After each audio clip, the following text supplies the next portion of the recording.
A ver, dame un momento que me monte esto. Ya está grabando, para que sepa, don Hernán.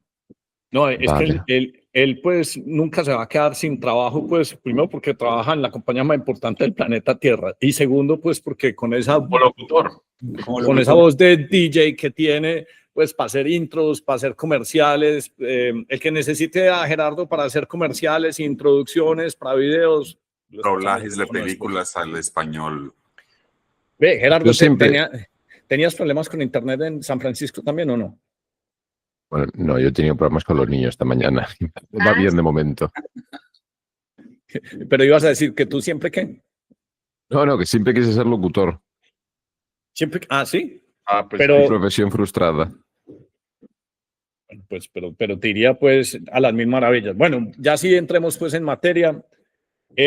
Viste, Darío, este es el tercer podcast que hacemos con Gerardo.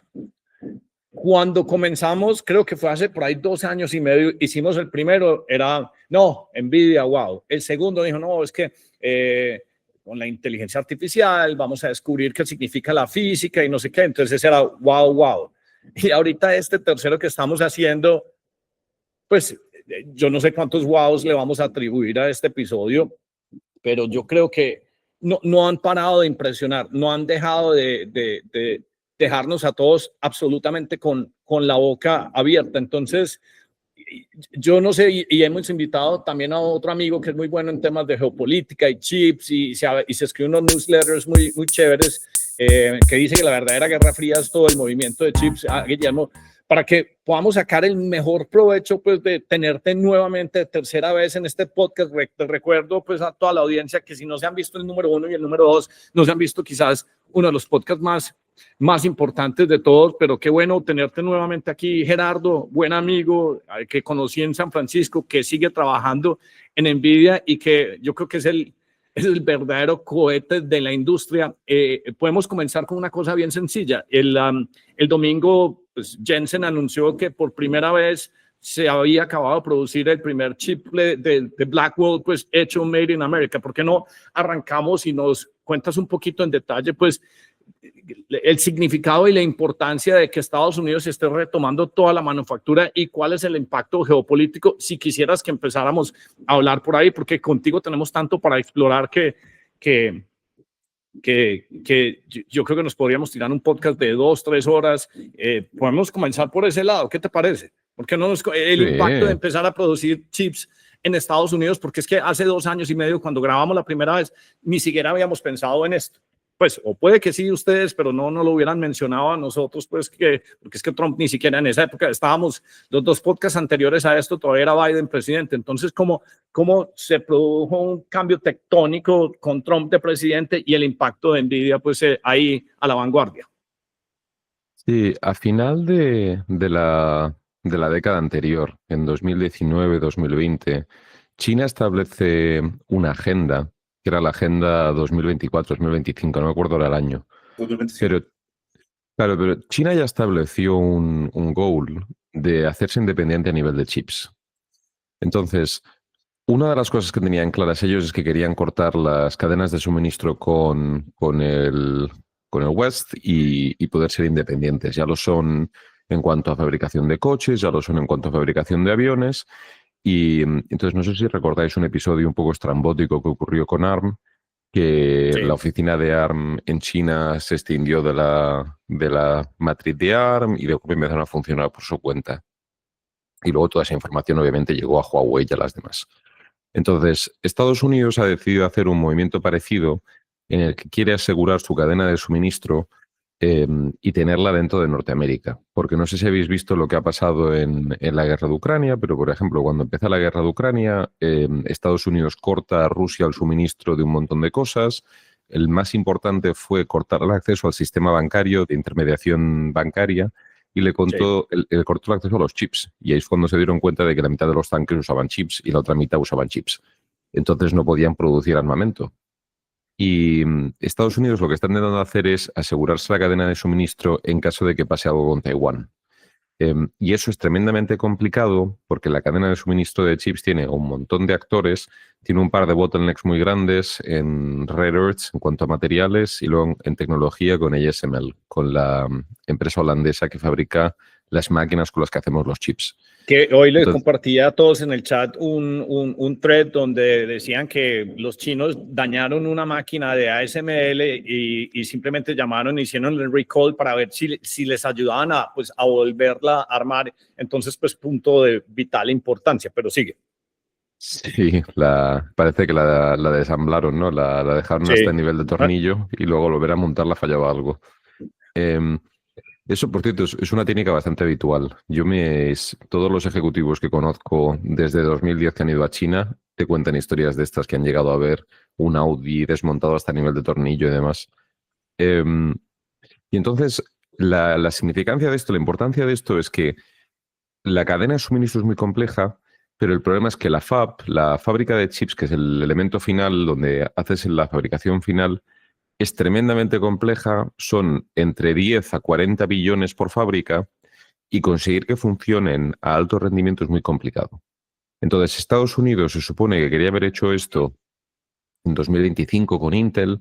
Intel está teniendo problemas montando sus fabs y ya ha dicho que hasta 2030 no serán operativas, pero en todo esto TSMC ha sido capaz de montarla, hacerla operativa y contra muchísimos contratiempos, hacerla funcionar a tiempo. Y entonces ha sido un step muy importante para lo que sería la independencia de chips de Estados Unidos. Lo cual además te dice una cosa, y es los fabs están en Taiwán. El hecho de que estemos a nivel geopolítico sacando fabs de Taiwán ya te dice un poco por dónde parece que va a ir el mundo. Esos fabs parece que a largo plazo no puede que el suministro no se mantenga. Entonces hay un elemento interesante de qué es lo que está intentando hacer China con Taiwán, que es su plan final de Xi Jinping, que lleva diciendo la tira de tiempo que quiere hacerlo y qué ocurrirá. Y cuando tú dices que TSMC le ha ayudado a Estados Unidos a reconstruir su capacidad industrial, ¿eso significa que entonces hay un montón de taiwaneses en Estados Unidos ensamblando y haciendo todos esos montajes? ¿O a qué se parece eso? Bueno, yo solo sé por las noticias, pero según cuentan, cuando intentaron montar las fábricas, los fabs de Arizona con trabajadores americanos, tuvieron muchos problemas. Y tuvieron problemas de formación, problemas de cultura y problemas de compromiso en el trabajo, ¿no? Las fabs en Taiwán funcionan de una forma concreta, están 24 horas funcionando al día, trabajan con 3 turnos non-stop, la gente es capaz de dormir hasta en el fab cuando hay un problema. Y en Taiwán, que eso sí lo he visto yo, las empresas de fab son un orgullo nacional, son su campeón nacional y igual que cuando vas a Taiwán con un badge de Nvidia, la gente te para por la calle para hacerse fotos, tener el badge de TSMC en Taiwán es lo más. Eso no les estaba pasando en Estados Unidos y ese tipo de mentalidad industrial de la fábrica, pues es una mentalidad que en algunas partes de Estados Unidos se ha perdido. Entonces, lo que intentaron hacer los taiwaneses es traerse a gente de las fábricas de Taiwán para tener el expertise en las máquinas, tener la cultura que tienen ellos e intentar implantarla. Y por otro lado, tampoco creo que haya que sacar de quicio, porque también es normal que si tú eres una empresa y montas una filial en otro país, te quieras llevar a tu personal al otro país para ayudarte a montarla. Sí, una de las cosas pues que hemos también comentado, pues aquí dale para un poquito de razón a Guillermo, es que hasta el mismo CEO de Ford, Chris Farley, dice, no, es que en Estados Unidos o sea, no podemos reparar vehículos porque tenemos una escasez de 400,000 mecánicos. O sea, ese conocimiento de tecnología, de saber trabajar con herramientas, es algo pues que desafortunadamente pues desde que China fue admitida al World Trade Organization, o sea, básicamente se financializó y ocurrió todo el financial engineering y todo se exportó a la China, y entonces volver a recuperar esa base industrial es de todas maneras pues algo muy complicado. Pero lo que más me impresiona es como... Ahí, Hernán, ¿puedo hacer un comentario allí? Sí, claro. ¿Cuál es el segundo país que más fabrica del mundo? ¿Qué más fabrica? El segundo país que más fabrica en el mundo. Alemania o Japón. Creo que es Estados Unidos. En este momento. Hay una narrativa un poco rara ahí de que Estados Unidos no es fabricante y no es capaz de fabricar. Y no tengo del todo claro que los números te digan que es verdad.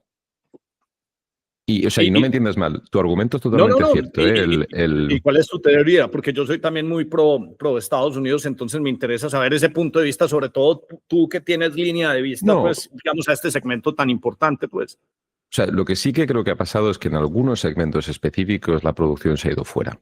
Y lo que es del todo claro es que, por ejemplo, lo que son grandes fábricas, Estados Unidos tenía muchos más. Ha perdido capacidad de fabricación en algunos segmentos. Pero es divertido porque hay como una gran narrativa entera de que Estados Unidos es incapaz de fabricar cuando, si ves el ecosistema de Estados Unidos en total, Estados Unidos, por ejemplo, fabrica un montón de coches en México. Y serán dos estados separados, pero con los acuerdos de libre comercio que tienen, si Trump no se pone de por medio y no hace ninguna cosa rara, la capacidad de producción del continente es tremenda. Y ahí hay una parte que no termino de comprar de demagogia, casi de somos incapaces de producir y ellos son capaces de producir. Entre México y Estados Unidos su capacidad productiva es muy alta. Lo que sí es posible es que en algunos sectores, como chips, nunca se montaron fabs en América. Y ahí tienes un problema. O sea, ese conocimiento no lo tienes nunca. Pero justo en mecánicos de coches, ahí me cuesta verlo. Estados Unidos es un país que tiene una capacidad de producción brutal de coches. Ya te digo, entre las fábricas de Estados Unidos y de México. Gerardo, Pues si no, eso que dale. tocas me parece muy interesante porque si uno mira como la diversidad de las exportaciones de varios países, la industria de los carros es súper clave en el desarrollo de una nación. Uno ve, cuando ve las exportaciones de Alemania, de Corea, de Japón, de Estados Unidos, es como clave. Yo creo que ahorita está pasando lo mismo, pero va a ser con los carros eléctricos y va a ser con los robots. Entonces, aquellos que desarrollen las cadenas de valor alrededor de la construcción de esos son los que tienen como una ventaja competitiva sostenible. Sí, 100%. Y la fabricación de robots, por ejemplo, sí que en China está desbocada. No sé si visteis números que salieron hace poco. Creo que están haciendo un 10x la fabricación que está haciendo Estados Unidos. El nivel de robots que están sacando asusta. Sobre todo pues en robots pequeñitos, pues digamos que pues más estilo gadgets, pues yo no todavía diría que tan autónomos, eso se lo dejo más pues como a Optimus, pero sí, eso es un punto pues que definitivamente van a la vanguardia. Sí, es que China, digamos, tenía por ahí unos 40 robots industriales por cada 10.000 trabajadores. Hoy, en menos de 4 años, pasó a 300 robots industriales por cada 10.000 trabajadores, que es lo mismo en Japón o Alemania, que eso es brutal y muy rápido. Entonces, ahora yo sí creo que hay una ventaja competitiva en Estados Unidos aún. Y Gerardo, para aprovecharte, digamos, me parece muy bacano cómo describes el espacio competitivo de NVIDIA, ¿no? Bueno, listo, depende de ASML, depende de Taiwan Semiconductors. Pero ahora, ¿cómo sería el espacio de la competencia? ¿Cuáles tú ves como que realmente son unos competidores serios de NVIDIA? Porque pues hasta ahorita parece que no hay nadie que haga el mismo tipo de chips. No, o sea, competidores tenemos muchos. Piensa que, por ejemplo, tienes lo que son los competidores que vienen desde abajo. Tienes los chips, por ejemplo, de Qualcomm, que llevan mejorando años y años y años, están subiendo muchísimo en potencia. Los tienes, por ejemplo, ya en ordenadores y Qualcomm va a querer hacer chips más grandes. Tienes el competidor natural, que era AMD, que se metió también en data centers. Acaban de sacar su último chip, el MI450, creo que se llama. Sí. Y acaban de anunciar un acuerdo con OpenAI. Que bueno, el acuerdo se le han puesto algunas pegas, pero bueno, es un acuerdo con el mayor consumidor de chips del mundo. Luego tienes los Broadcom, que lo que están haciendo son chips customizados. Que no sé si sabéis, hay un poco la dicotomía, pero básicamente cuando tú no sabes la carga que tienes que poner en el ordenador, prefieres un chip como el de NVIDIA genérico que puede hacer cualquier cosa. Una vez tú defines ya el proceso que vas a usar y no necesitas la generalización de una GPU, los chips de Broadcom suelen ser mejores en cuanto a performance por electricidad, performance per watt. Entonces, los chips de Broadcom, por ejemplo, son muy competitivos cuando el workload está definido. Si tú, por ejemplo, sabes que vas a correr solo DeepSeek o vas a correr solo Qwen o vas a correr solo un modelo de OpenAI, por ejemplo, GPT-OSS, para esos workloads pueden ser muy interesantes. El tema es que el mundo ahora mismo todavía tiene unos modelos cambiantes en el que cada 2 o 3 meses cambia el LLM que usas. Entonces, por eso todavía esos chips igual no han sido tan competitivos, pero en el momento en el que toquemos algo de estabilidad, la gente va a querer usarlos. Luego tienes a Cerebras, tienes a Grok intentando hacer superchips, que es un poco ir al problema por el otro lado, ¿no? De decir, en vez de intentar coger tecnologías más eficientes y subirlas hacia arriba, cojo un proceso parecido al de NVIDIA, pero lo hago a lo bestia. Entonces, si nuestros chips miden más o menos pues una dimensión así, los de Cerebras pues son más o menos como 2 monitores.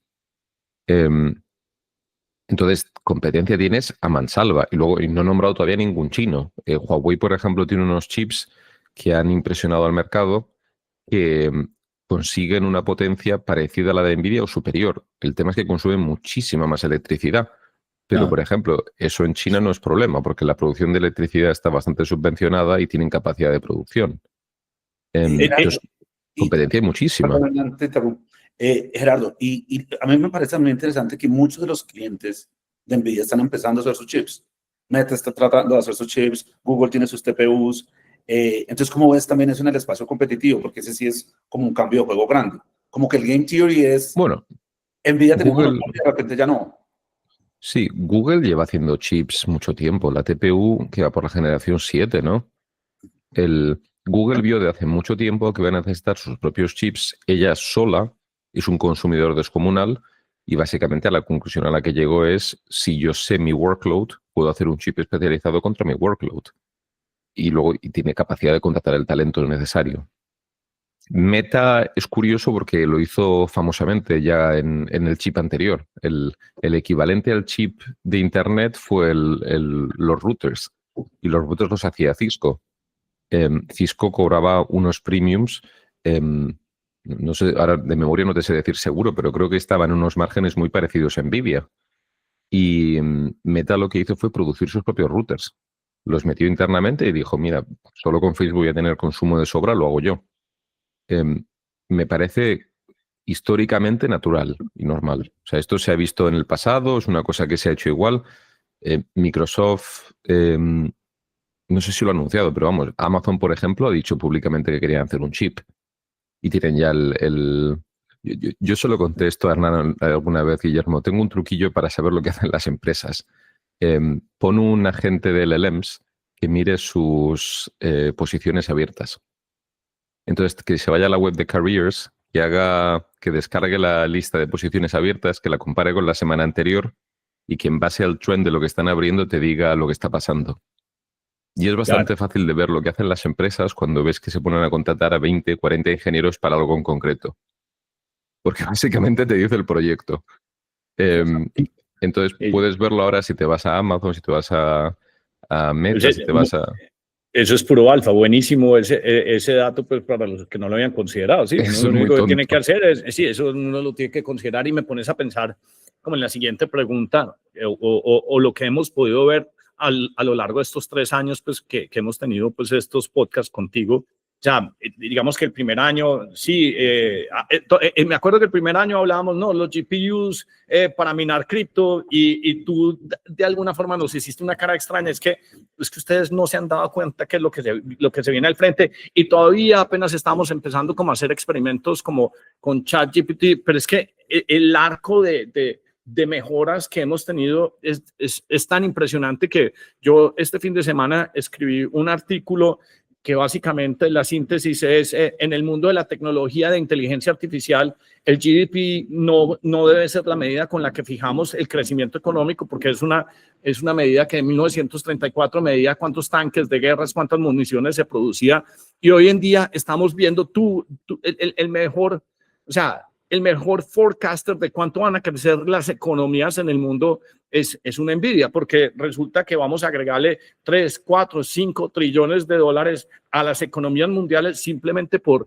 la capacidad de producción que vamos a tener. Y entonces se produce un efecto que me parece muy curioso y es, mira eso que acabas de decir, es que si usted quiere saber para dónde va el futuro económico, entre a las páginas de Careers, utilice una LLM y mire qué equipos se están construyendo. Entonces, el que no entiende eso que tú estás diciendo, empieza y escriben titulares y dicen burbuja, burbuja, y tú estás viendo que OpenAI simplemente sus modelos están constrained por el compute power que ustedes puedan producir.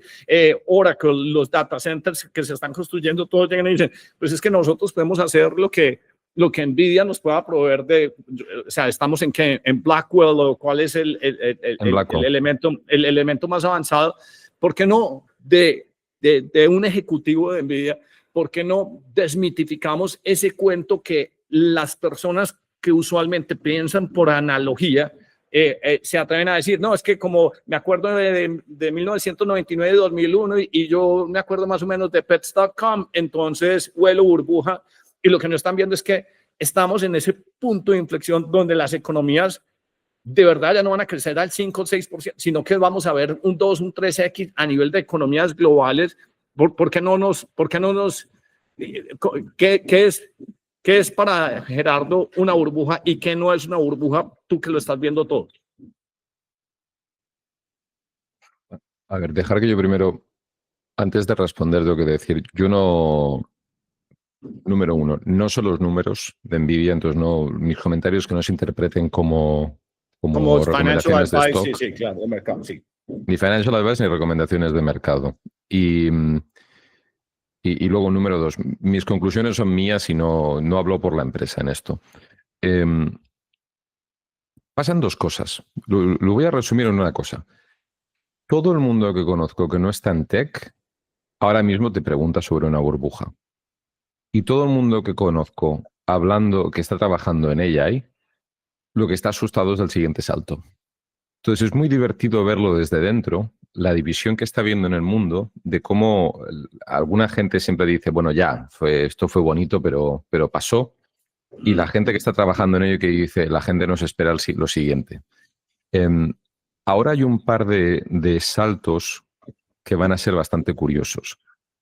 Uno es que el AI, que pasó de ser un AI contenido a un AI que tuvo acceso a datos y te podía responder en contexto, a un AI que puede tomar acciones con agentes que lo puedes dejar libre por la empresa. El siguiente paso lógico es que pase a la realidad. Entonces, a través de robots que nos ayuden en el día a día. Y no es teórico, es lo que estamos hablando. China lo está produciendo ya en masa. Entonces, ese salto es muy curioso. El otro salto que mucha gente está intentando ahora es el de hacer modelos especializados que ya sean capaces de reemplazar a juniors. Y entonces vas a tener, por ejemplo, a modelos especializados en abogados, a modelos especializados en contables, en enfermeros, en un montón de campos, que lo que te va a permitir, frente a lo que la gente piensa normalmente, la gente enseguida piensa, oh no, me van a quitar el trabajo, saldré despedido y me voy fuera. Ese proceso tarda mucho en ocurrir por culpa de toda la regulación. Lo que va a pasar más rápido es que empresas que necesitan gente para crecer puedan crecer. El mercado americano ahora tiene un constante de trabajadores descomunal. Estamos en mínimos históricos de desempleo. Y lo que necesita son trabajadores. Si tú a un mercado como ese le añades trabajadores, crece más rápido. Entonces, el tema de si hay burbuja o no, se lo dejo a un analista financiero para que lo vea. Pero como lo que yo estoy viendo en el mundo es una capacidad descomunal tecnológica que está entrando frente a mucha gente que no está viendo lo que viene y no está preparada para cómo se va a implementar. Y eso lo que suele crear son oportunidades. En el momento en el que tienes mucha oportunidad y mucha gente que no lo ve, tienes a la gente que va a ser rápida en adoptarlo. Entonces, ese es el primer análisis que le veo. El segundo es una tontería y es, si esto es una burbuja y la burbuja petase ahora, sería la primera burbuja predecida de la historia. Qué buen punto. Entonces, Guillermo, ese sí es un buen punto. Y por eso no es. No, pero no, yo no tengo ni idea de si lo es o no lo es. Pero el otro día tuve...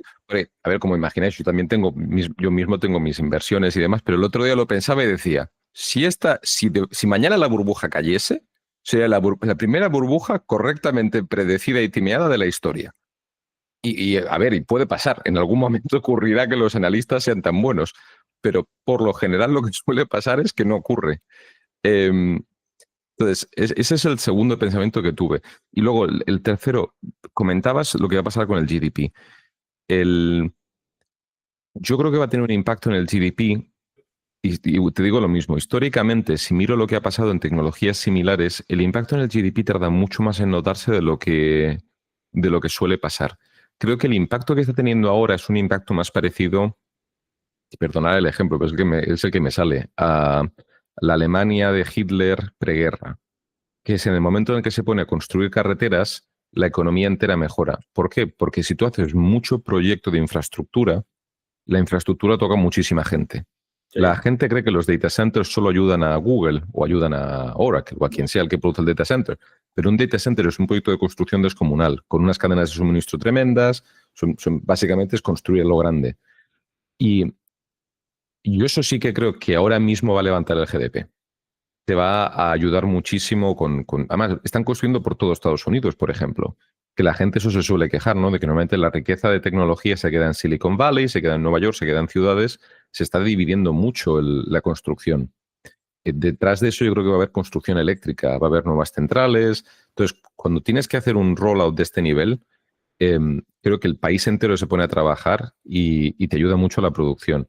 El impacto real de los modelos creo que se verá más tarde. Pero hay un dato que es fácil de ver. ¿Habéis mirado alguna vez cuáles son las 20 empresas de GenAI que más generan? Quitando a las grandes, o sea, olvídate de OpenAI, Anthropic, simplemente startups que utilicen un modelo. Como Cursor, esas, de ese tamaño. Sí. Midjourney, Yo ¿qué más? lo miré por curiosidad. 17 de 20 son de programación. Así. Y entonces pasa una cosa curiosa. Los ingenieros que desarrollan modelos han sido capaces de hacer un modelo muy bueno para ellos mismos. Tiene cierta lógica. No, ellos saben cuando el modelo falla porque saben interpretar el modelo. También tiene sentido que la programación sea uno de los primeros campos en que los LLM se hayan aplicado bien, porque tiene un resultado. Tú puedes coger el resultado del código, compilarlo y compila o no compila.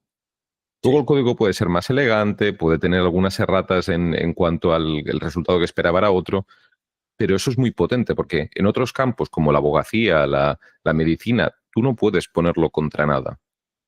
¿Sabes? El problema es que cuando se intenta automatizar el desarrollo de un modelo para legal, el modelo da un resultado y necesitas a otro modelo que lo analice. En informática tienes esa ventaja. En software puedes compilarlo o no compilarlo. Pero ese es para mí el proof point de que los LLMs sí que van a levantar mucho el GDP. Nosotros, por ejemplo, en NVIDIA estamos ya produciendo el 30% del código con Cursor y me imagino que va a subir. Wow.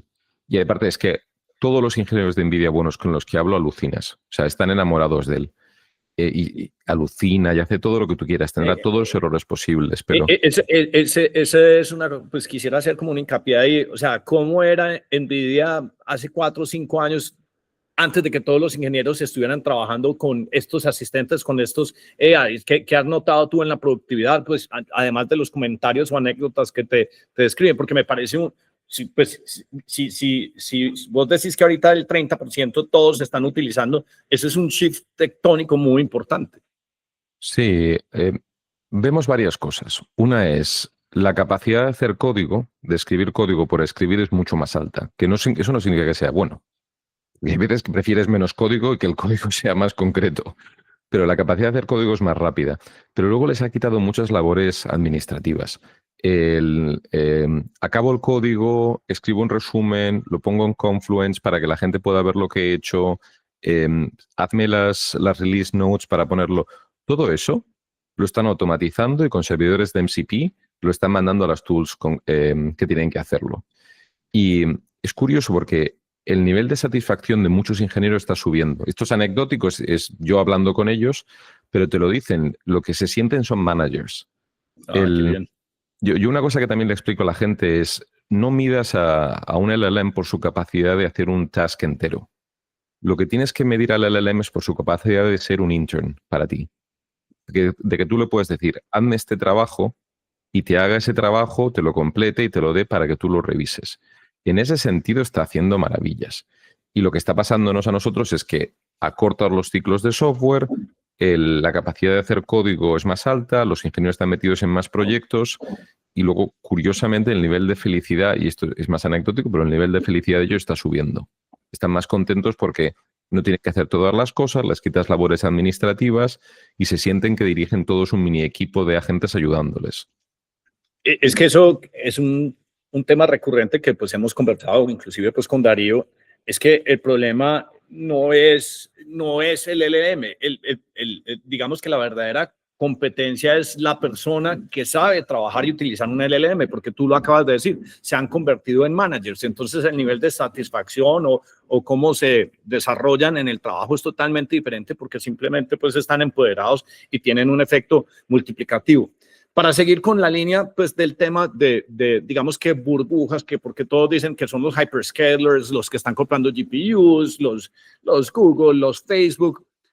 Yo quiero que me des también tu apreciación, qué es lo que está pasando a nivel global, porque una cosa es ver pues el Mac 6, los Mac 7 comprando GPUs, pero yo creo que la gente todavía no comprende que es que a nivel de soberanos, o sea, si Jensen se va en este momento para la India y dice, bueno, les abro unas cuotas de GPUs, automáticamente las vende absolutamente todas. Si se va para el Middle East, también pasa lo mismo. Y en una de estas conversaciones que tuvo con los de Altimeter Capital, con Brad Gerstner, llegaba y decía, es que, ¿cómo se atreven a utilizar la palabra burbuja si ustedes no han entendido que la mayoría del cómputo ordenadores que hay en el mundo todavía son CPU-based y el mundo de AGI solo puede correr en sistemas paralelos?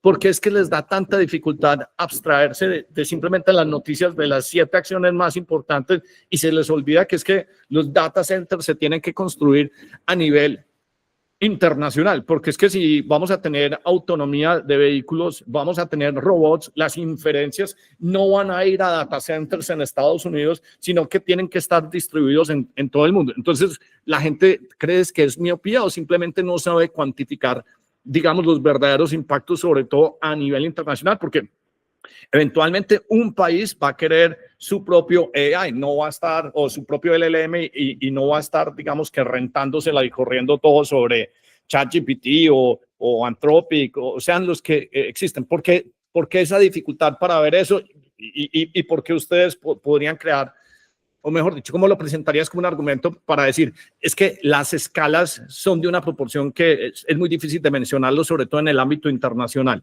y no los scalers, los hyperscalers, pues solamente? Muy buena pregunta. Creo que, déjame desempaquetarla, hay como varias cosas dentro. Una es, ¿habéis mirado alguna vez cuál es el installed base mundial de data centers? No sé.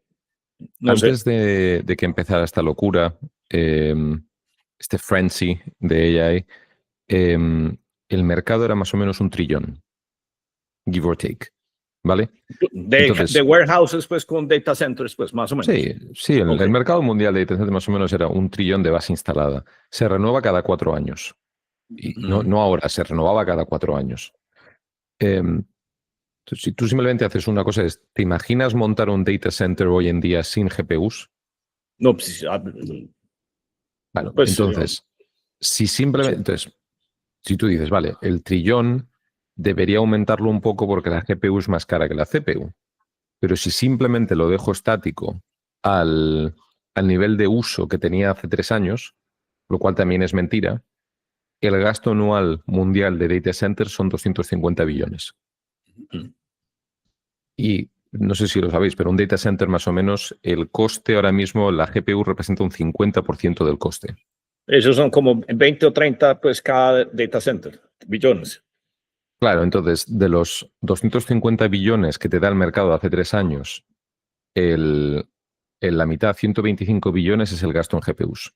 Entonces, un poco, si simplemente lo miras con first base principles, ¿no? Te quitas un poco de todo, te abstraes y te echas para atrás. Dices, el gasto normal deberían ser 125 billones de GPUs si no hay GenAI y si el coste es el mismo que el de una CPU, los cuales sabes que los dos son mentira. Hay más uso hoy en día y el coste es más alto. Entonces, el análisis técnico de lo que es un data center te dice el mercado, el TAM existe. No es extraño. Entonces, luego, la segunda parte que dices tú, es que además, un poco creo que tu argumento, Hernán, es el mercado puede crecer más porque no solo va a haber los data centers tradicionales, sino que puede haber data centers soberanos. la parte del data center soberano es muy interesante porque me parece muy lógica. O sea, tiene todo el sentido que Arabia Saudí diga, me gustaría un LLM que tenga principios parecidos a los de mi sociedad. Claro. Que China diga, quiero un LLM, China ya lo dice, de hecho, solo permito LLMs que yo haya probado que representen principios. Y yo al principio cuando lo escuché me pareció dogmático, me dio hasta un poco de miedo, ¿no? El pensar que los países estaban pensando en este nivel de control de ciudadanos, de limitar tu capacidad de utilizar cualquier LLM solo a los que permitan ellos. Pero luego ves lo que está pasando en Estados Unidos con la desconexión social, la radicalización política, que creo que es algo que está pasando en todas partes, y dices, bueno, me da miedo empezar a entender ese punto de vista. Empieza a tener sentido. El problema que le veo yo a los soberanos, que tiene mucho sentido por un lado, pero el hándicap es que tienes que hacer un modelo que sea más o menos de la misma liga que los modelos que van a salir de los Frontier Labs. O sea, si Arabia Saudí puede tener un modelo perfectamente condicionado a la sociedad que quiere tener, a sus normas, pero el modelo es un 80% peor que un Frontier Lab, no va a querer usarlo, porque se van a quedar atrás, económicamente se van a desplomar y no van a poder ser competitivos. Y el problema es que lo que estamos viendo es que los modelos Frontier me están mejorando muchísimo. Entonces, ahí hay una parte interesante del entrenamiento de LLMs, de si los soberanos van a ser capaces de keep up. Y es por eso que, no sé si lo habéis visto, pero NVIDIA tiene ahora unos modelos que se llaman Nemotron, que hacemos open source de ellos. Bueno, nosotros acabamos de ofrecer básicamente, un poco, si lo piensas, es como los modelos de Llama, de Meta. Son modelos open source, con arquitecturas open source, con datos open source, para que si un soberano quiere venir, los puede tomar y reentrenar. Entonces, obviamente, ¿no? El hándicap lo vemos y por eso estamos intentando contrarrestarlo. Entonces, los soberanos son viables, pues tienes un segundo mercado nuevo que se te puede abrir. Y luego tienes un tercer mercado que también es relativamente viable. Si habéis visto lo que ha pasado en la guerra de Rusia y Ucrania, Estados Unidos desconectó a Rusia del sistema muy rápido y muchos países se han asustado. Entonces, no es descabellado pensar que una Alemania, que un Francia, le exija a OpenAI que los servidores estén en Europa y le exija a OpenAI que haga un diseño en el que el modelo entero esté corriendo en Europa y se pueda desconectar. Porque ellos saben que ahora mismo, si tú fueras a Alemania y contratas OpenAI, vamos a irnos a 15 años al futuro, el 80% de tu economía está corriendo sobre el LLMs y tienes un problema con Estados Unidos, una sanción sería cortártelo. Claro. No, Entonces, y tienes... lo vimos hoy. Hoy Amazon amaneció caído y pues yo no puedo acceder a mi Robinhood. ¿Por qué? Porque no son modelos. El cloud no quiere decir descentralizado, quiere decir que está en solo segmentos, pero sigue. No, y entonces ahí tienes el tercer mercado, que es la descentralización de los data centers americanos, que por preocupaciones regulatorias o por lo que dices tú, simplemente por redundancia, quieras poner en más países. Gerardo, has tocado como muchos aspectos que me han llamado la atención. Primero, para también confinar un poquito la discusión, en el tema de burbuja, por lo que tú dices, yo lo que siento es que la mayoría del mercado aún no entiende cuál es el impacto de la inteligencia artificial. Aún no Para entiende nada. cómo va. Y nos deberíamos double down en eso, porque es que todavía no han entendido. No es que entiende. la gente es malísima para pronosticar qué es lo que va a pasar a 10 años. Por eso es que me parece tan interesante que tengamos esta oportunidad. Pues, o sea, si hay alguien que tiene que ser recurrente es Gerardo, porque nos explica, nos está mostrando el mundo con un telescopio. Y entonces, ahora, entender ese impacto en la productividad, el segundo problema que viene es difícil de medir con el GDP, pero es fácil de medir con la demanda de electricidad. Entonces, que ya está pasando. Entonces, eso ya es evidencia empírica de que está pasando ese cambio. Y el tercero que no había tenido en cuenta, pero me hiciste quedar súper en cuenta, es la necesidad de la descentralización de los data centers y también de la energía. Entonces, esa redundancia también va a crear una demanda increíble. Entonces, eso es, o sea, al contrario, yo creo que el hecho de que muchas personas estén ahorita prediciendo la burbuja son las mismas personas que no entendieron bien AI y hoy se sienten como psicológicamente tranquilos diciendo, esto está muy alto, pero no están viendo la segunda onda que viene. Entonces, sí, yo creo que hay una oportunidad muy grande. Sí, a ver, A mí no me gusta hablar de la burbuja, primero porque no soy economista y no entiendo. Segundo, porque yo tengo una preocupación y es que no sé hasta qué punto los mercados financieros están unidos a la realidad. Entonces, yo sé poco de economía, pero si el próximo trimestre Microsoft tiene un problema, por decir un nombre, o podría ser Oracle o Google, pero una empresa tiene un problema y tiene que cortar su gasto de data center 10 billones, el problema es que en ese momento la acción de Nvidia tiene que caer, lógicamente, porque son los pedidos de Nvidia, debería reducirse. Y una caída normalmente del 10%, no es una cosa radical, pero una caída de un 10% en un día sobre una acción hace triggers muy interesantes, porque como Nvidia es una parte tan grande del mercado, los ETF se tienen que realocar ellos solos.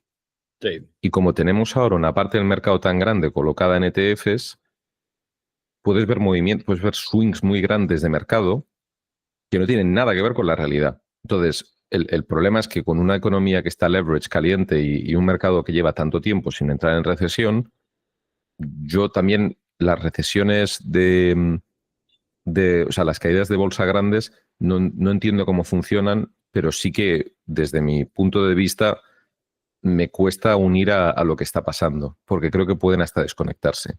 Luego, un poco, Guillermo, lo que tú estás diciendo es, la gente no está viendo lo que va a pasar. Lo que va a pasar, yo si os soy sincero, el problema es, veo aumentos de productividad muy bestias. La oportunidad más grande que veo es para empresas pequeñas, frente a lo que se dice siempre de las grandes ganarán, las que van a tener capital para implantar esto en masa. Lo que veo muy interesante es la capacidad de una empresa que esté limitada en crecimiento por personal de no estarlo. Una empresa como Nvidia, como Microsoft, como Google, podemos contratar a quien queramos. No tenemos ningún límite y puedes decir, bueno, no encuentras el talento, pero sí lo encuentras. Sin embargo, empresas de 10, 15 personas que les da miedo crecer, les da miedo el coste fijo, les da miedo... Todo ese es el tipo de economía que puede despegar muy rápido. ¿Cuál es el problema que le veo yo ahora? Hemos tardado en montar los cursos de la vida 2 años teniendo conocimiento perfecto de cuál es el workload. Ahora lo que hace falta es que un montón de empresas te hagan ese tipo de soluciones, pero para lo que necesita una empresa de 15 personas. Y eso va a ser parecido cuando salieron las apps en móviles. Vas a necesitar como una explosión de 2, 3, 4 años en que la gente coja la expertise vertical de contabilidad, de marketing, de todo lo que sea, y te lo ponga contra modelos. El problema que tiene eso, o sea, primero necesitas un tiempo para hacer ese rollout, ¿no? El problema que tiene eso es que la vida media de un LLM hoy en día son 2 meses. ¿Cómo? Decirme qué LLM estáis usando.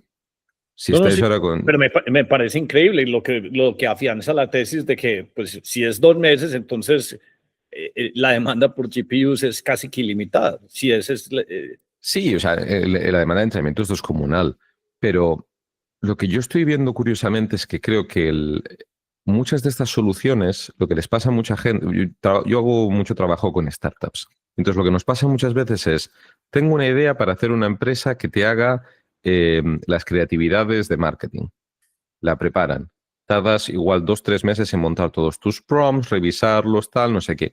Y de golpe, cuando la vas a lanzar, el LLM nuevo ha salido, hay un modelo de imágenes nuevo, tienes que volver a cambiarlo todo. Tengo que rehacer los fine-tunes, Entonces, el problema es, hay cierta velocidad que en cosas como el coding no les afectó demasiado, porque total lo que hace es que te mejora un poco las soluciones. Pero en cuando tienes que hacer fine-tuning de modelos o hacer prompts específicos de modelo, cada vez que cambia el LLM, tienes que rehacerlo entero. Y sí estoy viendo que para lo que es la generalización de mercados, necesitas un poco más estabilidad de tecnología. Entonces, el impacto grande del GDP debería venir cuando toquemos eso. Y es por lo que os decía antes de, yo no sé qué parte del GDP le atribuyo a AI y creo que la mayor parte yo se la atribuyo al build-out. sí, claro. Entonces, cuando ocurra, va a ser muy parecido a Internet. Va a ser un proceso que se va a ver una subida de productividad tremenda a lo largo de los años. Sí creo que se va a comprimir. No vamos a ver lo que pasó con Internet, que igual fueron 10 años, o lo que pasaron con móviles, que dicen que fueron unos 7 años. Creo que será más corto, pero creo que no se ha tocado aún por el nivel de los LLMs que tiene que subir y por el ratio de cambio de los LLMs. Cuando un LLM te dure 6 meses, entonces podrás montar esto. Cuando un LLM te dura tan poco, es que no te sirve casi la inversión. Increíble. Oye, Gerardo, y como para seguir pues como pensando en el futuro y tratar de adivinar para dónde va esto, los factores limitantes para que un NVIDIA siga creciendo, ¿cuáles son? ¿Son rare earths?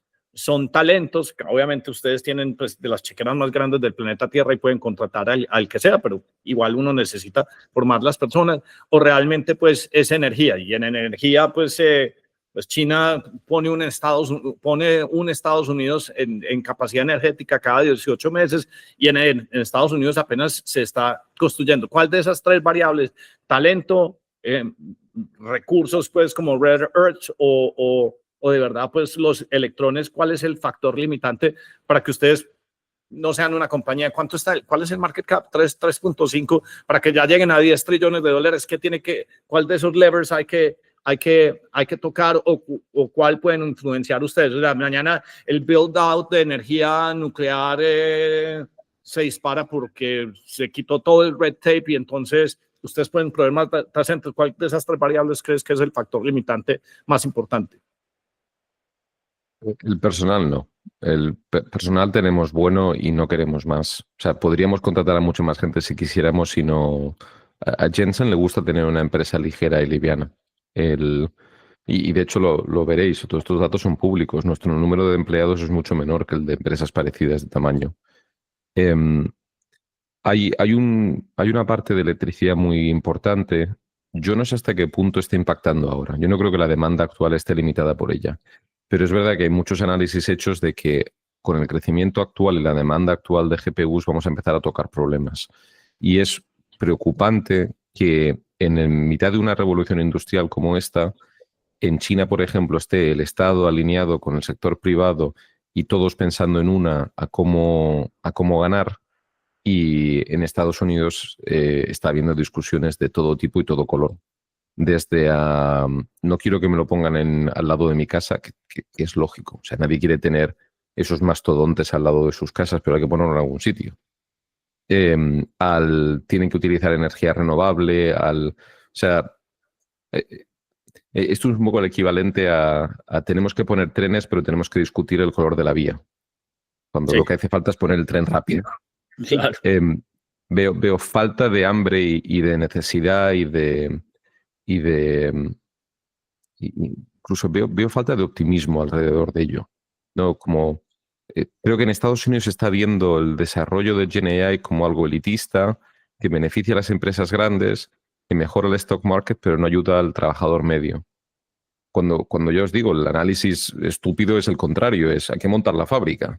Voy a tener que contratar a carpinteros, a obreros, o sea, es trabajo para todos. Y lo que tú decías antes es que pues veníamos del 2000 al 2015, entonces Facebook, Uber, todo concentrado y por eso California es la tercera, cuarta economía del mundo y ahorita llegan y le dicen, no, vamos a poner un data center en Michigan, en Airport, en Abilene, en Texas y la gente pues se impresiona, pero pues la cadena que impacta de ahí para abajo es, ya, si Texas no fuera Texas está haciendo el mejor juego de arbitraje simplemente porque dijo, no, es que yo voy a dominar toda la energía y ahí uno de los elementos que tú dices de industrialización muy importante de Estados Unidos es que Estados Unidos es el primer productor de natural gas del mundo y lo hizo a punta de tecnología y porque tiene un montón de gente pues que en esos fields que son unos cracks pues de geología, de heavy machinery y son los que le permiten a todos estos AI y todas estas cosas, entonces realmente son los verdaderos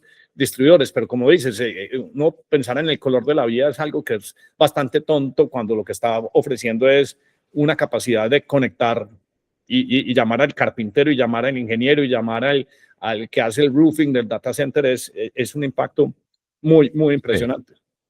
Entonces, yo te diría que el talento no, energía en un futuro seguro. Creo que el mayor problema ahora mismo es que no se está viendo como se vio el Space Race. El Space Race en Estados Unidos se vio como un proyecto de éxito nacional que todo el mundo tenía que contribuir como pudiera, aunque fuera pagando taxes. Y ahora mismo GenAI tienes entre la gente que está en contra de la producción de data centers, la gente que está pidiendo que la energía sea renovable, O, por ejemplo, mucha gente que todavía está con la narrativa de no quiero AI. Creo que el AI nos está yendo mal.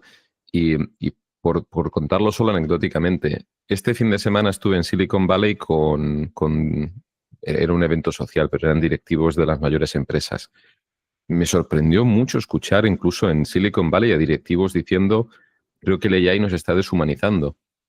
Y entonces es curioso, pero yo creo que va a ser el mayor stopper, es que no se está viendo como una revolución industrial, sino como... A mí me recordaba la gente cuando decía lo de no quiero que los niños estén con los móviles todo el día. Que probablemente sea malo, pero como que esa discusión se perdió. O sea, yo tengo 40 años, esa discusión la tuvieron mis padres con nosotros. Más de no te quiero dar un móvil porque no quiero que tengas teléfono. Yo tenía 15 años. Entonces, ¿a quién se le ocurriría en el día de hoy que un quinceañero no tenga un teléfono? Que salgas de tu casa y no estés conectado. Es ridículo, ¿no? Pues me recordó un poco esa discusión de la gente asustada diciendo, yo es que no quiero usar AI en mi día a día porque quiero seguir ejercitando el cerebro. Y yo decía, si lo vas a ejercitar igual. La diferencia es si quieres hacer el resumen de 40 páginas o lo quieres revisar, pero lo usas de las dos formas. Sí, Gerardo, yo creo que también estamos subestimando que la inteligencia artificial es algo de seguridad nacional. O sea, Estados Unidos y China están fría, y eso es un tema de seguridad nacional, y el que lo tenga tiene una ventaja competitiva. Es casi como la bomba nuclear. Y Alex Carr habla mucho de eso en la República Tecnológica y habla que es muy importante en términos de seguridad nacional. Entonces yo creo que sí es súper urgente. Es que ese framing de la carrera espacial es como debería estar presentado. Es que estamos en algo que inclusive me parece, porque es que la carrera espacial era poner el Sputnik, 2 satélites y luego llegar a la Luna. Y digamos que ese fue el efecto práctico y se desarrollaron materiales.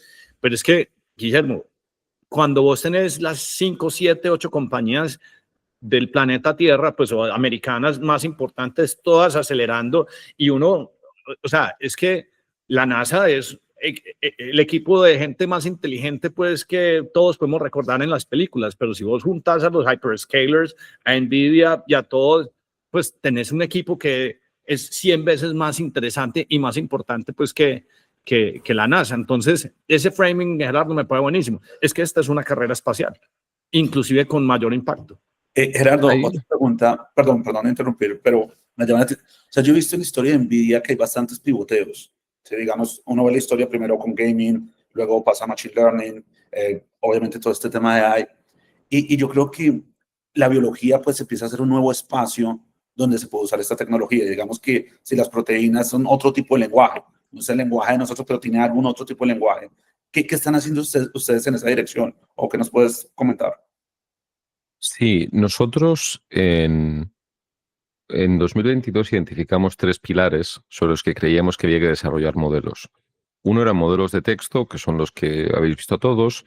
Luego los modelos de difusión, sobre todo de imágenes de vídeo, que son los que nos han llevado al entrenamiento de Cosmos, que es un producto nuestro que simplemente es para entender el mundo, la realidad alrededor nuestro. Y la gracia de eso es que te permite entrenar robots, porque puedes entender el mundo. La tercera vertical que construimos se llamaba Bionimo. Entonces la lógica era que nos iba a hacer falta un modelo que no entendiera de texto, sino que entendiera de proteínas y luego se pudiera extrapolar a moléculas y a otros elementos. Y la gracia era que seamos capaces de desbloquear áreas de conocimiento. Entonces los LLM serían capaces de darte interrelaciones en texto, la difusión que te diera interrelaciones en la realidad y la parte de Bionimo que te diera interrelaciones naturales, de lo que es la naturaleza.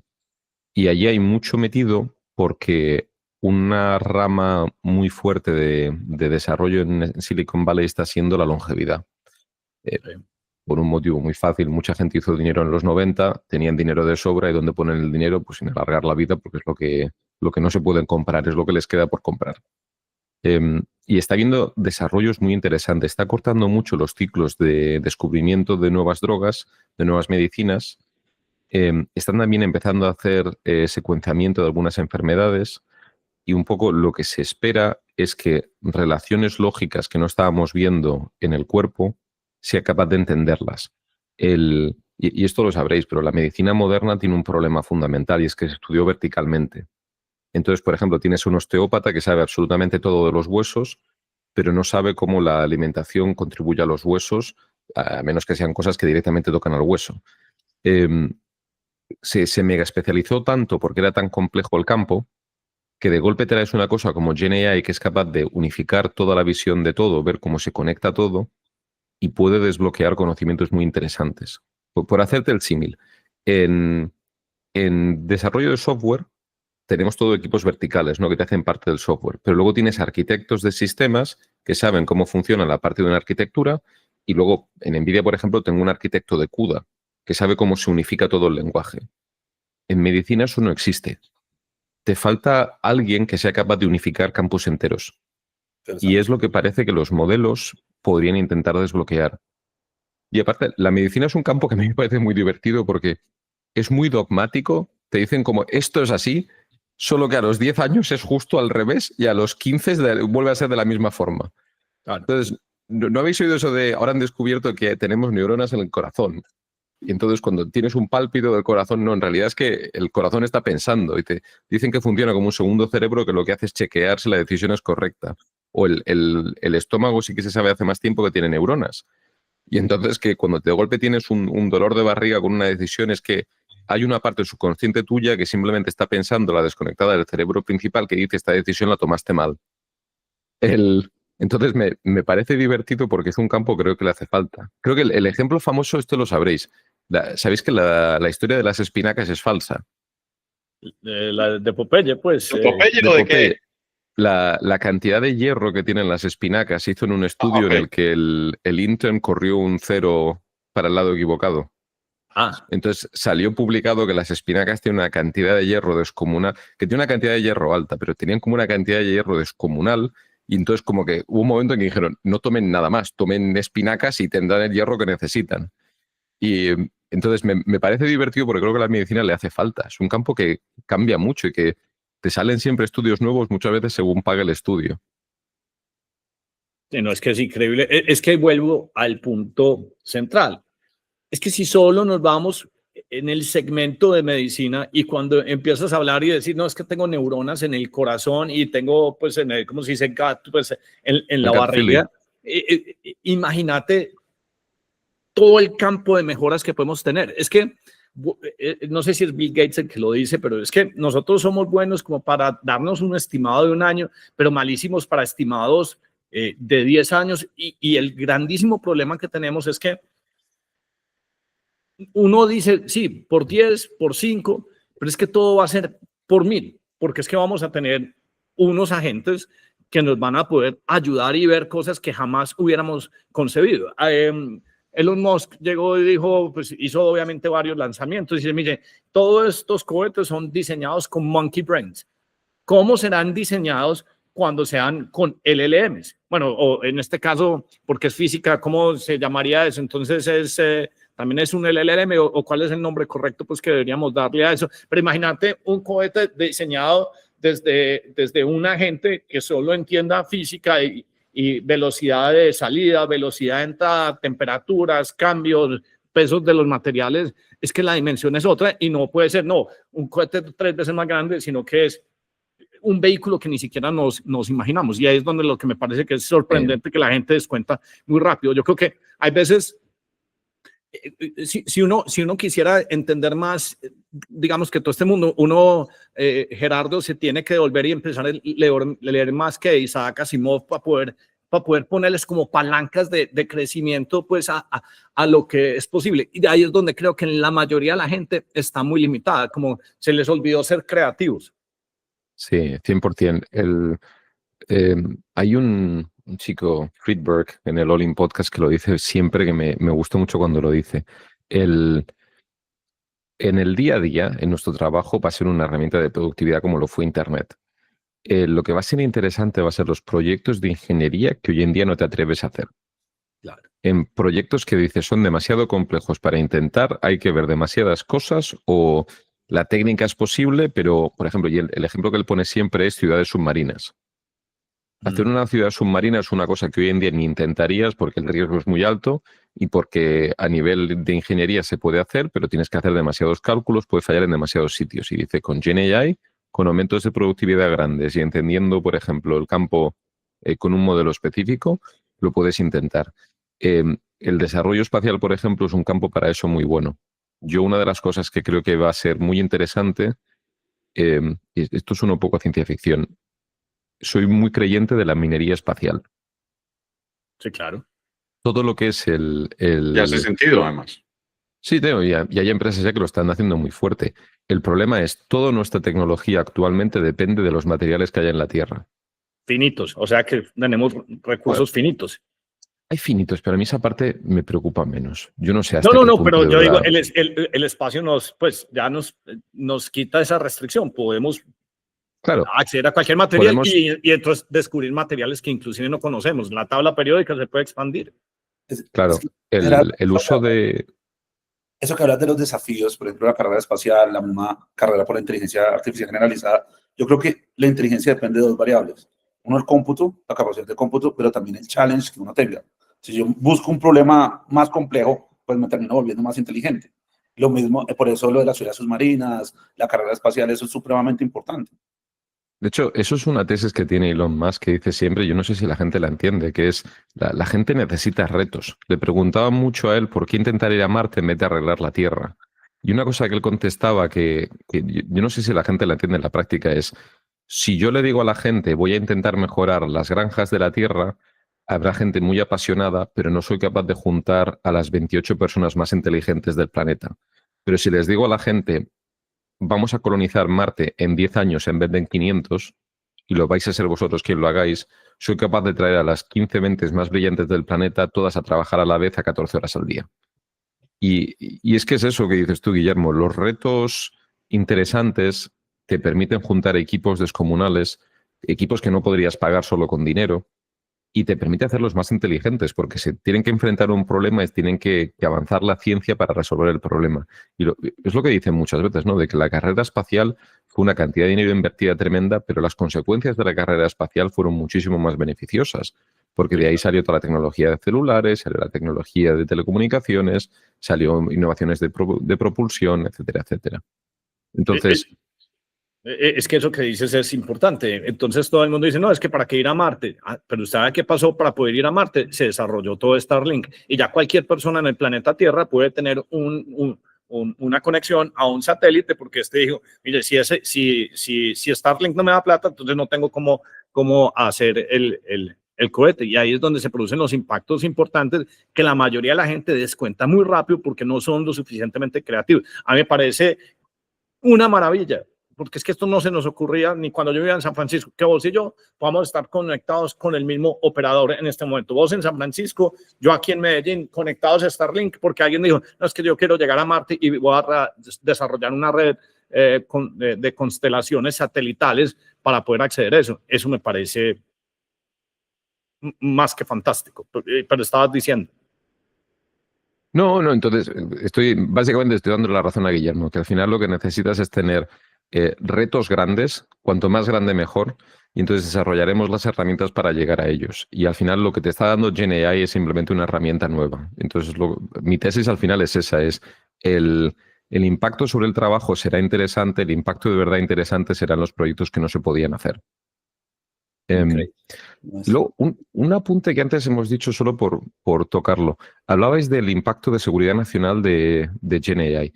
A mí me ha llegado una cosa ya de varias personas que no he podido comprobar yo, pero me han dicho, de todos los grandes inventos de los últimos 50 años, el primero que no desarrolla el Departamento de Defensa de Estados Unidos es este. Entonces, no sé si sabéis que se me olvidó el nombre. El Departamento de Estados Unidos de Defensa de Estados Unidos tiene una rama de ABC, que lo que hace es desarrollar tecnología. Fondearon a Palantir al principio. Sí. ¿Cómo se llama esta gente? Se me da el nombre ahora. DARPA, pero no es exactamente DARPA, pero está relacionado. DARPA. DARPA por internet, sí, ya se lo digo, sigan conversando. Es el inversor de DARPA, justo. Es que el director, además del centro, estuvo presentando en mi universidad, estuve charlando con ella. Bueno, como funciona este grupo, es que básicamente lo que intentan hacer es un desarrollo tecnológico, pero en vez de hacerlo con una empresa, lo que hacen es que piensan por sector. Entonces, lo que dicen es, para desarrollar X voy a necesitar esta cadena de suministro, este número de piezas y unas personas que lo ensamblen. Y lo que hacen es que financian a todas las empresas. InQtel se llama. InQtel. Sí, ese fue. Pero tiene otro nombre. No, pero ese es como el VC Fund del Department of Justice, pues sí, ese es. Yo De escribí defensa. Sí, un deep dive de Bueno. Palantir y arranqué la historia por ahí, pero se me había olvidado. InQtel se llama. Pero era la forma de Estados Unidos de montar proyectos como la carrera espacial de una forma coordinada, porque podían tener la visión de toda la cadena y acabarlo. Y lo que decían es, esta es la primera vez que no lo hacen. Igual por eso estamos tan descontrolados, ¿no? Porque ahora están como a posteriori, una vez que ha salido el descubrimiento, intentando asegurar la cadena de suministro de rare earths, la cadena de suministro energética. Ahí tienen como que asegurarse de que todo está asegurado. Y creo que por eso hay tanto nerviosismo, porque no está dirigido por ellos. Interesante. No, pues, bueno, muy interesante. Gerardo, vos tenías otra, perdón, Guillermo, vos tenías otra pregunta para Gerardo, porque es que, Darío, siempre le pedimos 1 hora y nos vamos excediendo porque es que todo es tan interesante. Yo tengo por aquí 4 preguntas adicionales. Yo hago 2 y después vamos cerrando. Me tiene una cosa bastante sorprendido y es lo que están diciendo ahorita, pues digamos, pues Sam Altman dice, no, es que los modelos están constrained, es porque ya el recursive learning está empezando a consumir más cómputo, porque me acuerdo que hicimos en el podcast pasado, tú nos explicaste la diferencia entre entrenamiento e inferencia, pero me está pareciendo a mí que las inferencias van a ser, ¿qué? 80% del consumo versus 20%, ¿por qué no nos das un poquito como de claridad y qué significa que todos estos modelos ya sí estén pensando a escala? Porque una de las cosas que hemos podido observar, y esta es una cosa que me parece simpática, o sea, todos arrancamos con ChatGPT gratis. Yo en este momento pago, Darío, ¿cuántos pagamos? Pagamos Anthropic, ChatGPT, Perplexity, Grok. O sea, acabamos de pagar Gemini, el más bravo. Gemini, el que nos vale $250 mensuales, yo jamás pensé que íbamos a gastar. Y una de las cosas es que te aumenta tanto la productividad que las escalas de lo que eran $20 te parecen poquito y decís $250 mensuales, y decir, también me parece poquito, porque cuando se queda uno como en los quasi free tiers, una de las cosas que uno está viendo es que te hacen como mucho throttling, te dicen, no, vuelva más tarde que estamos system overload. ¿Por qué no das un poquito como de tu visión ahí en inferencias, training y eso que acabo de describir? A ver, empiezo por... El training es cuando tenemos que poner todos los datos delante del modelo de una arquitectura vacía. La arquitectura empieza a encontrar las interrelaciones dentro de los datos y entonces establece los weights iniciales. Después de eso, hacemos RL, hacemos un reinforcement learning y hacemos una serie de tácticas para mejorar los resultados del modelo. Una vez acabas de mejorar el modelo, se hace una cosa que es el distillation, que es decir, vale, de todas las capas que he construido del modelo, que el modelo es muy pesado para correr, me hacen falta todas o algunas son redundantes, porque igual tienes conocimientos distintos, igual ha llegado a la misma conclusión de la realidad por 2 motivos distintos. Y entonces pues puedes eliminar capas con distillation. Una vez haces distillation, luego podemos optimizar el modelo de un par de formas. La más tonta es quantization, que lo que haces es que reduces el tamaño de los weights del modelo, normalmente de BF16 o de FP16 a FP4, y le bajas el tamaño, y luego después de eso se hace una optimización del modelo para que corra más rápido. Que lo que se hace es, cada vez que tengo una operación de matriz de estilo X, voy a utilizar este kernel de la GPU. Entonces, el proceso de entrenamiento es como súper largo, tardas de 2 a 4 meses, el de reinforcement learning y de mejoras, puedes estar 12 meses si quieres, pero normalmente estás 2 a 3 meses intentando mejorar lo que has entrenado y luego todo el proceso de limpiado del modelo, el distillation, quantization y optimization, se tarda 2 meses, más o menos. Y en paralelo a eso hay un proceso de optimización de kernels en la GPU. Al final, todo ese proceso unido pues te da los ciclos que estás viendo ahora, de unos 6 meses de entrenamiento de modelo por lo menos, y normalmente cuando lo lanzan el modelo no lo dicen, pero sigue mejorando por detrás porque se está haciendo todavía parte de esto. Una vez has hecho todo eso, que se hace una vez, el modelo lo corres estático, todo lo que quieras. Y todo lo que hay detrás es inferencia. Entonces, la parte de entrenamiento es muy cara, se utilizan muchísimas GPUs, sobre todo al principio, pero es una vez, se hace un one shot y el modelo se ancla. Y luego la inferencia, en teoría, es infinita.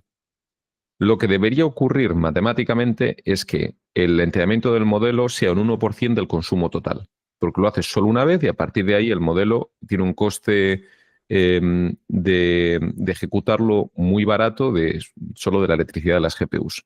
Lo que está pasando hoy en día es que los modelos no duran lo suficiente. Entonces, como no dura lo suficiente, aunque la inferencia debería ser el grosso del consumo, el modelo lo vas a terminar cambiando a los 6 meses y entonces no has sido capaz de rebalancear la ecuación, si me entendéis. Sí, sí, sí. Entonces, la inferencia debería ser mucho más. Permitidme un segundo. La inferencia debería ser muchísimo más. Por eso, igual habéis oído hablar de que NVIDIA ahora mismo es la pionera en cuanto a hardware de AI, pero se le ataca un poco a la tesis de NVIDIA diciendo, pero el grosso del dinero vendrá en inferencia. Y en inferencia lo que te importa no es la programabilidad de la GPU, sino el coste por vatio. Y en ese mundo, entonces, puede haber competidores mejores que NVIDIA y Broadcom, por ejemplo, se ha posicionado de esa forma de decir, te voy a fabricar un chip específicamente para tu inferencia. Entonces, por un lado, es eso. Igual, la otra parte interesante es cómo se entrena el modelo, decías tú, cómo le damos datos.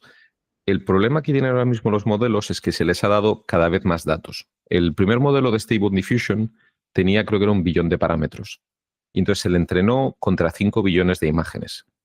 Los últimos modelos de imágenes están ya viendo no 5 billones de imágenes, están por encima del trillón.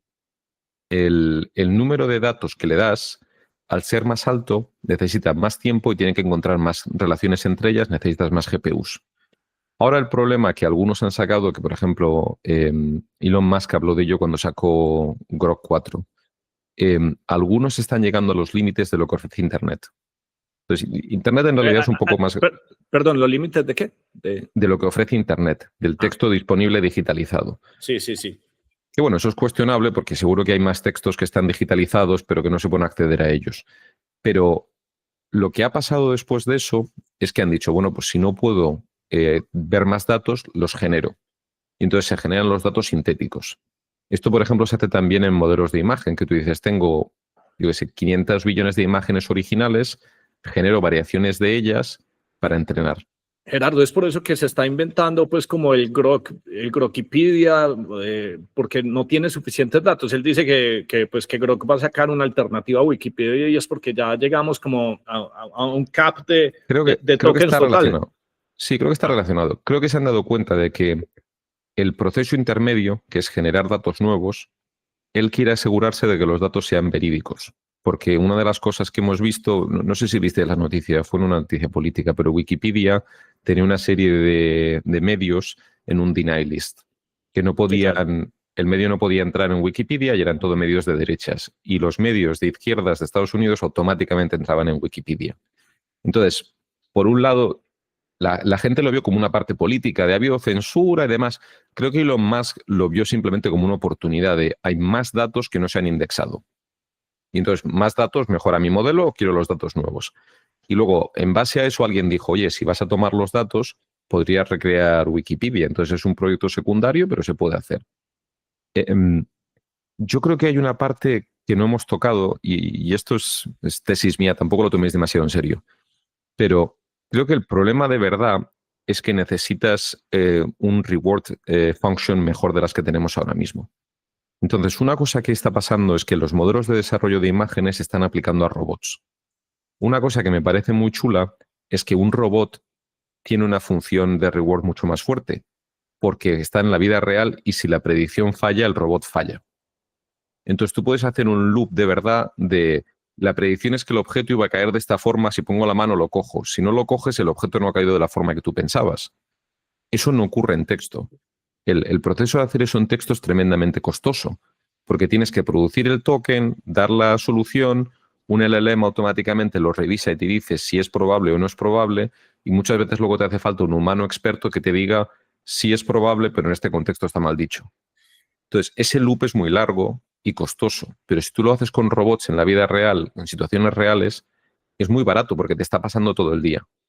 Entonces, una cosa que creo que va a pasar es, por ejemplo, Elon tiene una ventaja muy grande con Tesla, porque Sí, tiene los- datos reales de coches todos los constantes. datos.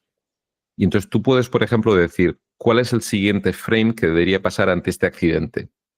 Y como él tiene los datos enteros, él puede revisarlo contra datos anteriores, pero puede ponerlo en un modelo corriendo en tiempo real, porque todos los Teslas están conectados.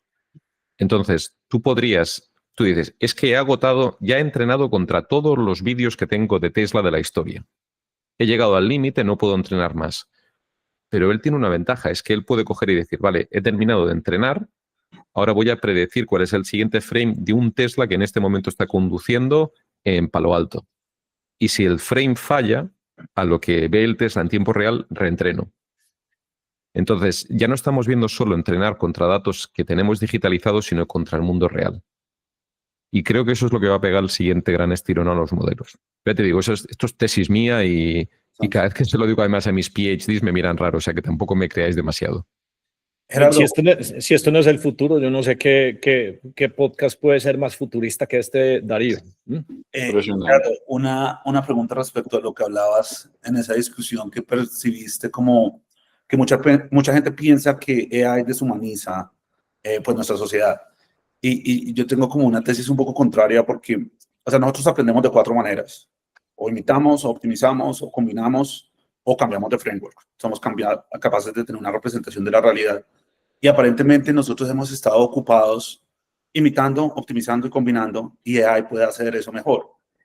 Luego, eso puede ser una época para ser tremendamente creativos si enfocáramos nuestra energía en eso. O sea, como la paridad de usar AI también con nuestras habilidades humanas, yo creo que puede ser al contrario, algo que se puede potenciar muchísimo en la civilización. Sí, yo soy lo que llamamos aquí un techno-optimist. Creo que pasan dos cosas. Creo que es humano creer que los desastres no van a ocurrir y luego ocurren. Y también creo que es humano preocuparse de más sobre cosas que luego no son tan malas. Creo que eso está pasando ahora con ella y mucho. No voy a negar, por ejemplo, que el aumento de pantallas en niños está teniendo un efecto negativo. Estoy convencido de que el hecho de que los niños estén tanto tiempo con una pantalla, por ejemplo, el tú tener tu visión en un campo tan cercano, cuando eres tan joven, tiene que tener un impacto en la vista a largo plazo, que debería deteriorarse. Que ya eso es más o menos, eso está más o menos probado ya hoy en día, que la visión está empeorando en cuanto a nuestros abuelos. Pero, por ejemplo, creo que esos niños con 14 años, como tengan una idea de negocio, van a volar. Porque van a tener todo, o sea, van a saber utilizar toda la tecnología, van a estar completamente desbloqueados. Entonces, en cuanto piensen algo, va a correr. También está pasando una cosa, ¿no? Que en cuanto piensan en algo creativo, son capaces de ponerlo en práctica, de hacerlo. Entonces, creo que tienes muchos impactos ocurriendo a la vez y que desde luego hay un impacto negativo que no puedes negar, pero creo que los impactos positivos van a ser tremendamente mayores. Lo que pasa es que esto está empezando a poner sobre las cuerdas la definición de humano. Por ejemplo, vosotros sabéis que nosotros no pensamos todo el rato. Gran parte del tiempo durante el día, el cerebro va en modo automático. Y va en modo automático por un problema de consumo de oxígeno. El cerebro no puede estar todo el rato consumiendo energía y oxígeno y entonces se utiliza heurísticas para no tener que pensar todo el rato. Entonces, esto ocurre, por ejemplo, con la visión. Yo, al entrar en el podcast, os he visto dónde estabais cada uno, pero mis ojos dejan de analizar las imágenes después. Entonces, hay un cálculo más o menos hecho que es que de cada 60 segundos, en la vida real, si tú estás paseando por una ciudad, piensas cada 2. Si estás haciendo algún trabajo intenso de pensar algo, piensas unos 20 de cada 60. Y ya os digo, es totalmente normal, es un tema de consumo de oxígeno. Esas heurísticas, los LLMs las están poniendo en práctica porque son tremendamente buenos para engañarnos. Entonces pasa que en cuanto te dice 2 palabras que tienen sentido, empiezas a confiar en él.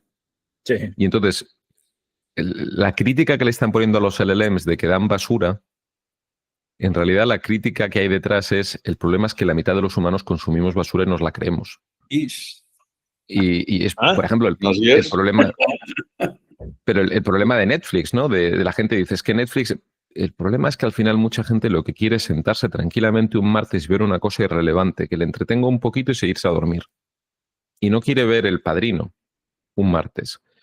Entonces, yo entiendo los dos puntos de vista. También entiendo el punto de vista de los creativos que dicen, ya, pero es que yo como creativo, si no hubiera existido El Padrino, no hubiera podido ver esa obra de arte y no hubiera podido expandir mi definición de arte.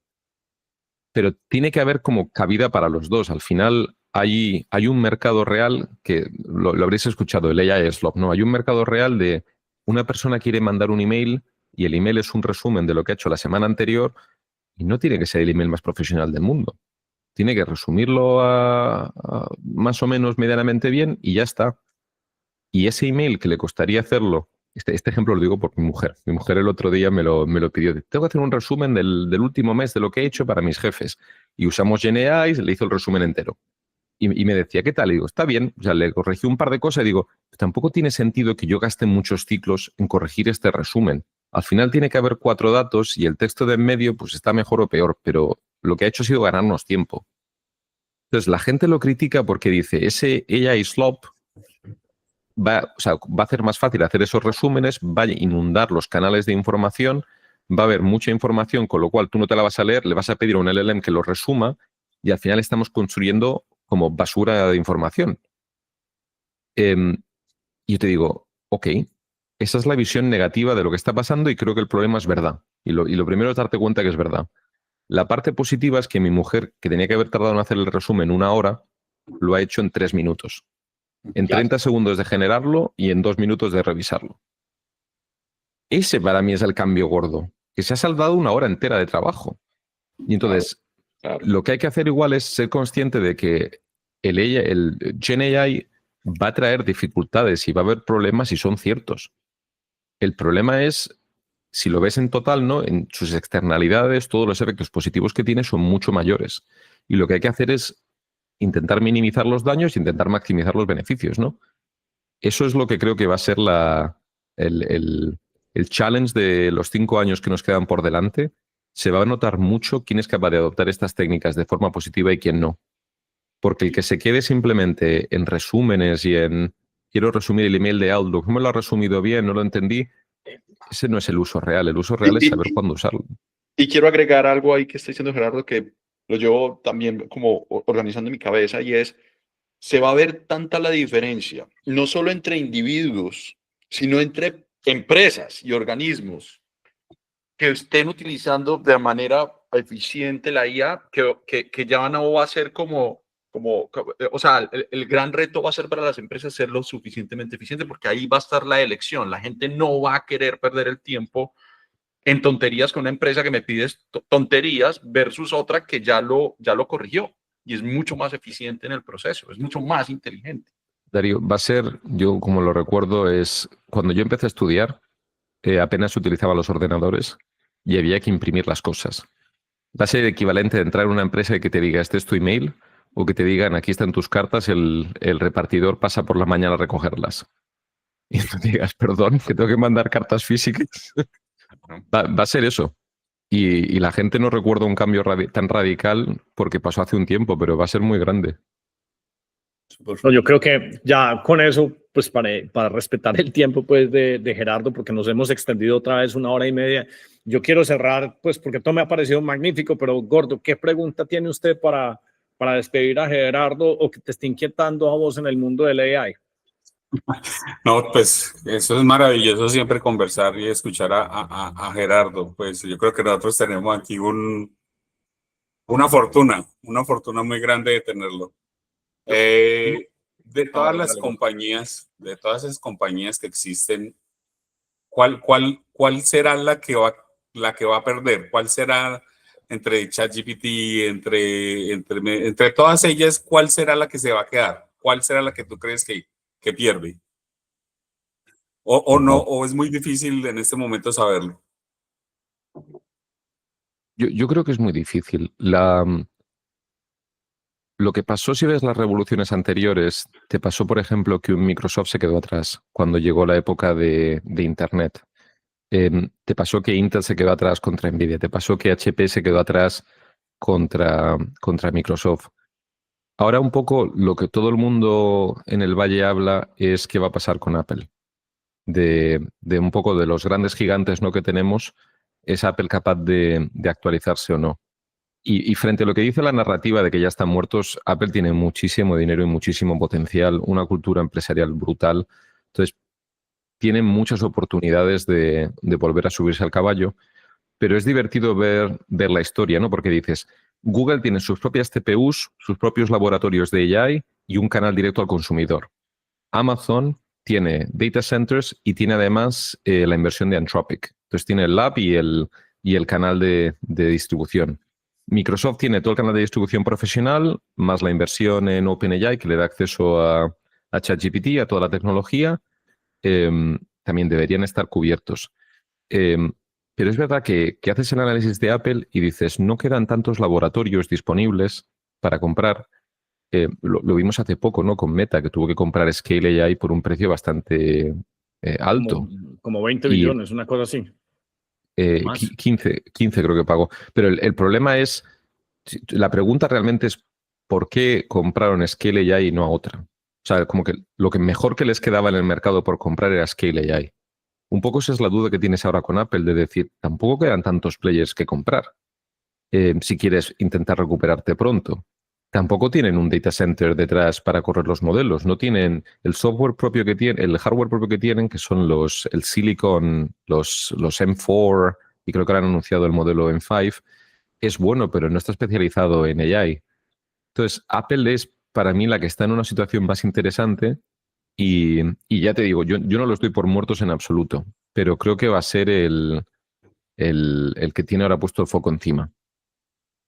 Maravilloso. Gerardo, vos deberías escribir más, deberías tener un Substack, deberías en Twitter, ¿dónde te seguimos? Porque es que nos tenés aquí a todos prestando mucha atención, porque básicamente sos como la bolita, sos como el Palantir del futuro, o sea, el que nos muestra qué es lo que va a pasar y yo te digo, pues ya todo está avanzando tan rápido, tú lo habías dicho, los modelos, los LLM se están actualizando cada 2 meses, no podemos volver a esperar un año, nos va a tocar volver a molestarte en 6 meses para volver a hacer un podcast, porque es que todo está avanzando vertiginosamente, entonces nos gustaría poder volver a molestarte, porque aquí Gerardo, aquí Guillermo y Darío y el Gordo, pues con los ojos enchufados, aprendiendo, maravilloso. Pero ¿dónde te pueden seguir?